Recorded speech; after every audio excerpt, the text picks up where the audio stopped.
এই শেখ হাসিনার 15টি বছরের শাসনে এদেশের শ্রমিকরা নির্যাতিত হয়েছে, বঞ্চিত হয়েছে, নারীদের ইজ্জত লুণ্ঠন হয়েছে, ব্যবসায়ীদের অধিকার ক্ষুণ্ণ হয়েছে, সাংবাদিকদেরকে সাংবাদিকতা করতে দেয়নি, প্রশাসনকে দলীয়ভাবে ব্যবহার করে গোলামে পরিণত করেছিল। বাংলাদেশের ব্যাংক ডাকাতি থেকে শুরু করে বাংলাদেশের এই স্বাধীন সার্বভৌম বাংলাদেশকে তারা ভারতের করর রাজ্যে পরিণত করেছিল। এই শেখ হাসিনার আমলে চট্টগ্রাম সহ সারা বাংলাদেশের শ্রমিক অঙ্গনে চাঁদাবাজি মাস্তানি ছাড়া আর কিছু ছিল না। শ্রমিক লীগ নামক একটি সংগঠন ছিল, তারা শ্রমিকদের উপর জুলুম করেছিল, তারা টেন্ডারবাজি করেছিল, শ্রমিকদেরকে বদলির নামে হয়রানি করেছিল এবং যারা প্রতিবাদ করত তাদেরকে হত্যা করা হতো।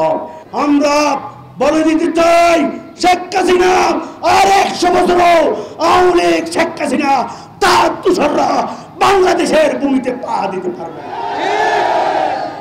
আমাদের দেশের তারুণ্যের অহংকার এই তরুণ সমাজ যেদিন গড়ে উঠেছিল বৈষম্য বিরোধী ছাত্র আন্দোলনের মাধ্যমে বাংলাদেশের কোটা বিরোধী যে আন্দোলনের ডাক দিয়েছিল, এদেশের ছাত্র শ্রমিক জনতা একাকার হয়ে এই শেখ হাসিনার বিরুদ্ধে কোটা বিরোধী আন্দোলনকে এক দফার আন্দোলনে রূপান্তরিত করে এই শেখ হাসিনাকে বাংলাদেশের এই পবিত্র ভূমি থেকে বিতাড়িত করে তাকে ইন্ডিয়ার মতো অপবিত্র জায়গায় পালাতে বাধ্য করা হয়েছে।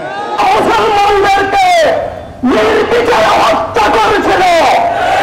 এরপরে 2014 সালে ভোটারবিহীন নির্বাচনের মাধ্যমে আবার ক্ষমতায় এসে বাংলাদেশের সংবিধানকে তারা কেটে টুকরো টুকরো করেছিল, যার মাধ্যমে বাংলাদেশের ফ্যাসিবাদ তৈরি হয়ে গিয়েছিল।